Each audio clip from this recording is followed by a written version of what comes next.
நண்பர்களே, முதல்ல உபச்சேர்க்கை பற்றி பேசும்போது சந்திரனுக்கு இருபக்கம் கிரகம் இல்லைன்னா அது கேமத்துர யோகம். கேமத்துர யோகம்னா ஒன்றுமே இல்லை.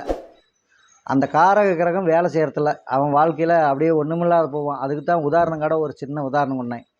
இப்போ இங்கே பாருங்கள், சனி இந்த சார்ட்டு பாருங்கள், சனி பகவான் உச்சம். இது கிட்டத்தட்ட 2-3 வருஷத்துக்கு முன்னாடி என்னுடைய பழைய மாணவர்களுக்கு பாடம் நடத்தும்போது கேள்வி பதில் கேட்க சொல்லி, ஐயா எங்கள் பையனுக்கு சனி பகவான் உச்சம், வேலை இல்லைன்னா ஒரு வேலையை நிரந்தரமாக செய்ய மாட்டேங்கிறாரு, அதுதான் எனக்கு குறையாக இருக்குது. ஆனால் சனி உச்சம் இருந்தால் பலன் சூப்பர். அப்படி தான் பராசர முறை படிச்சிருக்கிறோம். அப்போ இங்கே பாருங்கள், இந்த ஜாதகத்தில் சனி பகவான் ஈஸ்வரன் போட்டுக்கிறேன். சனி பகவான் முதல்ல ஜாதகம் பார்க்குற அனைத்து ஜோதிடரும் சனி அப்படின்னு சொல்லாதீங்க, சனீஸ்வரன். அவருக்கு ஈஸ்வரன் பட்டம் கொடுத்து அதை பெருமைப்படுத்தி பேசுங்க. ஏன்னா சனி பகவான் பொதுவாக நீதிமான்.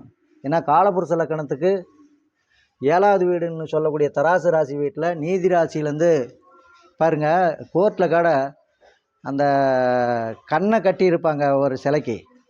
நீதி பார்க்கும்போது மனிதனை பார்க்காத, அவன் பாவ புண்ணியத்தை பார்த்து தீர்ப்பு கொடுன்னு சொல்கிற மாதிரி சனி பகவான் நாம் செஞ்ச பாவ புண்ணியத்துக்கு தகுந்த மாதிரி பலன் கொடுப்பாரு. அப்படி பார்க்கும்போது இந்த சனீஸ்வரன் கர்மா, நம்மளுடைய கர்மா, நாம் செய்கிற கர்மா தான் சனீஸ்வரன். சனினா என்ன? தொழில். இந்த தொழில்காரகன், நாம் செய்கிற கர்மா செயல் அப்படிங்கிறது சனி பகவான். இங்கே பாருங்கள், சனி பகவான் துளாராசியில் இருக்குதுன்னா 12வது வீடுன்னு சொல்லக்கூடிய கன்னியிலையும் கிரகம் இல்லை, விருச்சகத்துலேயும் கிரகம் இல்லை, நேர் 7வது வீட்லேயும் மேசத்துலேயும் கிரகம் இல்லை. இப்படி இருக்கிற ஜாதகம், அத்தனை ஜாதகமும் நான் லைவில் பார்த்தபோது நிறைய தொழில் இல்லை. அப்படியே தொழில் அமைஞ்சாலும் ஒரு தொழில் நிரந்தரமாக செய்கிறதில்ல. இப்போ சனி பகவானுடைய காரணம் என்ன? அது நிரந்தர தன்மையை கொடுக்காது. இல்லைன்னா தொழிலே இல்லாத போகும், நிரந்தரமாக தொழில் இல்லாத போகும் அப்படிங்கிறதாங்க. இப்போ காமத்துர யோகம், சனி பகவானுக்கு இருபக்கம் கிரகம் இல்லை, நேர் 7லையும் கிரகம் இல்லை.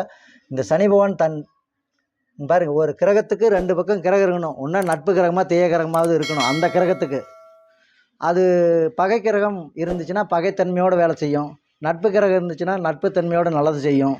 கிரகமே இல்லைன்னா அது எதுவுமே இல்லாத ஸ்தம்பிச்சு போயிடும். இப்போ நாம் இருக்கிறோம்னா, நான் இருக்கிறேன்னா எனக்கு பக்கத்தால் ஒருத்தன் இந்தாண்ட ஒருத்தன் இருந்தானா அவன் சப்போர்ட்டில் நான் வந்துடுவேன். யாருமே இல்லைன்னா ஒண்டியும் சிங்கிளாக இருந்தால் என்ன பண்ணுவோம்? எந்த செயலும் இல்லாத பேசாமல் கம்முன்னு இருப்பேன். அந்தமாரி தான் சனி பகவான் உச்சமாக இருந்தாலும் அதனுடைய காரத்துவத்தை செய்யாது. சனி பகவானுக்கு இருபக்கம் கிரகம் இல்லை, நேர் 7லையும் கிரகம் இல்லைன்னா தொழில் சரிவர அமையாது. அப்படி அமைஞ்சாலும் நிரந்தர தொழிலாக அமையாது. அப்படிங்கிறது தான் இந்த உபச்சேர்க்கை விதி. இது ஒரு விதி.